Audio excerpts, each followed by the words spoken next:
The Philistines are one of the most enigmatic and often misunderstood peoples of ancient history.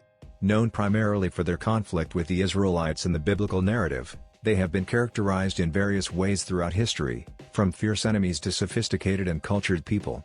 In this exploration, we will delve into who the Philistines were, their origins, culture, religion, and their role in the ancient world, especially in the context of their interactions with their neighbors, particularly the Israelites.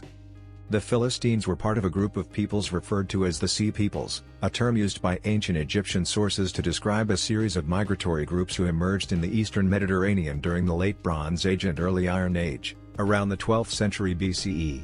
The Sea Peoples are thought to have originated from various regions around the Mediterranean, including areas that are now part of Greece, Anatolia, and the islands of the Aegean Sea.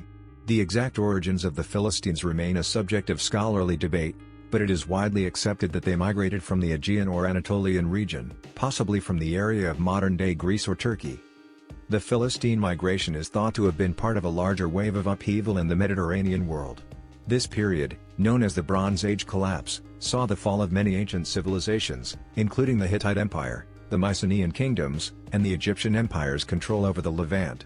In the aftermath of these collapses, groups like the Philistines, along with other sea peoples, moved into the Levant, seeking new territories and resources. The Philistines settled along the coastal regions of Canaan, in an area that became known as Philistia. This area corresponds to the modern-day Gaza Strip and parts of southern Israel.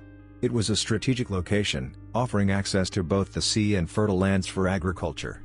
The Philistines established 5 main cities: Ashkelon, Ashdod, Gaza, Ekron, and Gath. These cities were known for their impressive fortifications and urban planning, which were indicative of a sophisticated culture. The Philistine cities were distinct from other Canaanite settlements, particularly in their architecture and material culture. Archaeological evidence shows that the Philistines had a unique style of pottery, known as Philistine bichrome ware, which featured distinctive motifs and colors. This pottery suggests a blend of local Canaanite traditions with Aegean influences, further supporting the theory that the Philistines were newcomers to the region. Philistine society was highly organized and centered around the 5 principal cities. Each city-state was ruled by a saran, or a lord, who likely had both military and political authority. These leaders governed with the support of their local elites, and the Philistine cities were often in competition or conflict with one another.